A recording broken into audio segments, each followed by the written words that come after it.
loyal, kind, honest, generous, handsome. That's enough about me. I'm here to talk about Connor.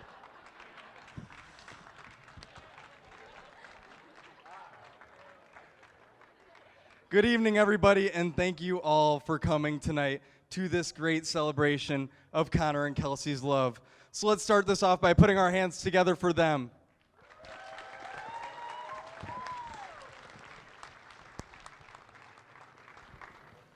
So, me and Connor, we go way back.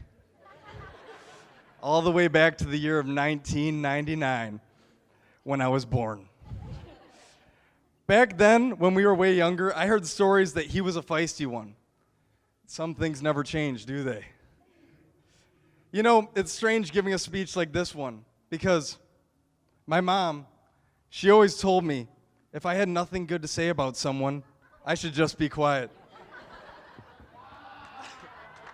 Oh, kidding. You taught me a lot as my older brother. How to play dodgeball.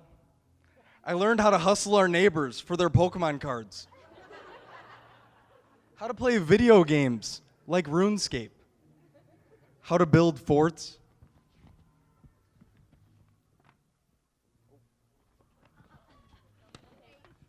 Make fires.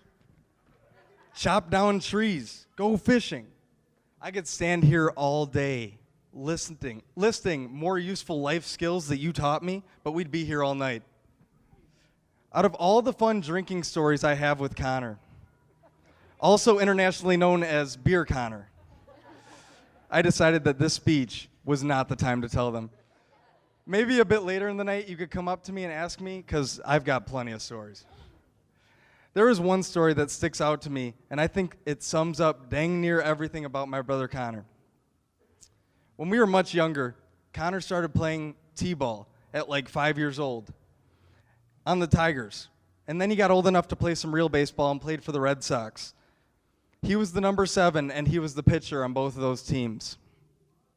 So, of course, that made me want to play baseball too, as soon as I could, which was 5 years old.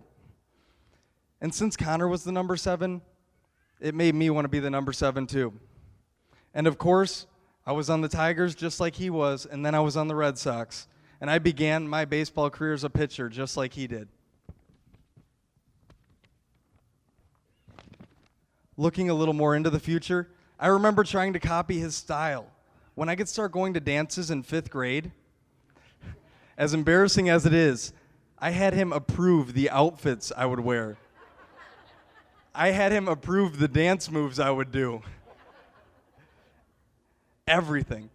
Which it doesn't make sense now, because if you've seen him dance, his signature dance moves just look like he's dishing out cold cuts or just various dance moves from the 2000s.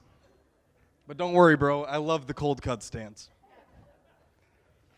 Also, when 5th grade came around for me, the lovely Kelsey came into the picture.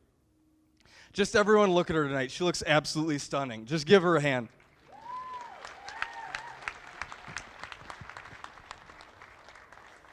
I remember at first, me and her didn't get along just because she didn't eat the spaghetti dinner my mom made the first night she came over. But that's in the past now. It didn't take long for me and her to get really close. Con, you really caught yourself a good one here. I mean, she even liked you when you had those highlights in your hair. That's how you know she's a keeper. Real talk, though, Kelsey has that radiant personality that you just always want to be around because it brightens up your day. Con, you get to leave today with an absolutely stunning bride. While Kelsey, you're lucky too. You get to leave here with a beautiful dress. I know I can always count on Kelsey to give me good advice about the things that I don't want to go to Connor for. Kelsey, you're the older sister I never had, and even before today, I always considered you a part of the family. I love you. Ooh. It was safe to say, after you guys were dating for about a year or so, I knew you guys were in it for the long haul. The majority of the dates you guys went on, you always brought me along. The countless nights spent in downtown Naperville, the lake house, Oberweis, bowling, the movies, the hot tub, Six Flags, you name it, I was there. And you guys always invited me. You guys never made me feel like the third wheel. The point of me saying all that is to let all you ladies know I'm single. A loft hotel, room 315 tonight. I'm just kidding. I'm kidding. To wrap this up, I'm going to say one thing about my brother Connor, and take this in because I'm only saying it once. He definitely inspired me when I was younger, and now he just continues to motivate me. When he stepped up his game in the classroom, I did too. After watching him put in the work and get on the honor roll, I did too. When I saw him get on the dean's list, I couldn't let him beat me, so I had to do it too. After watching him compete in a bodybuilding competition, it made me want to compete alongside him. So I told him I wanted to do it, and he said he would do it with me and help me. Spending time around him pushes me to be the best I can be, and he really sets a high standard for me. He's someone who isn't just talk. His actions speak volumes, and it motivates me to do the same. He's one of the highest quality people I know, and I have no doubt he will make a great husband and an even better father. Con, nothing's changed between us. But I want to say thanks for being my rival, and more importantly, thanks for being my best friend. I love you, bro. Thank you, Alexander. So, I'm going to end with a poem about love. Well, actually, it's a Hallmark card. Maybe some of you might recognize it. Hard to breathe. Feels like floating. So full of love, my heart's exploding.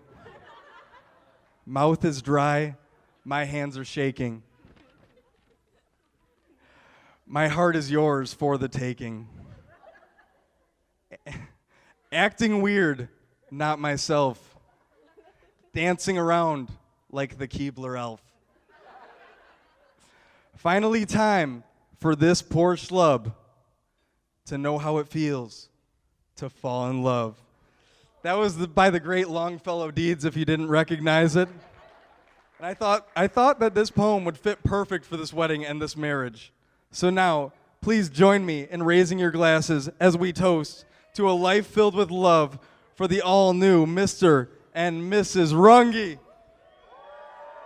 Well, thank you again, Alexander. Everybody, give it up one more time for all those toasts up there, folks. One more time.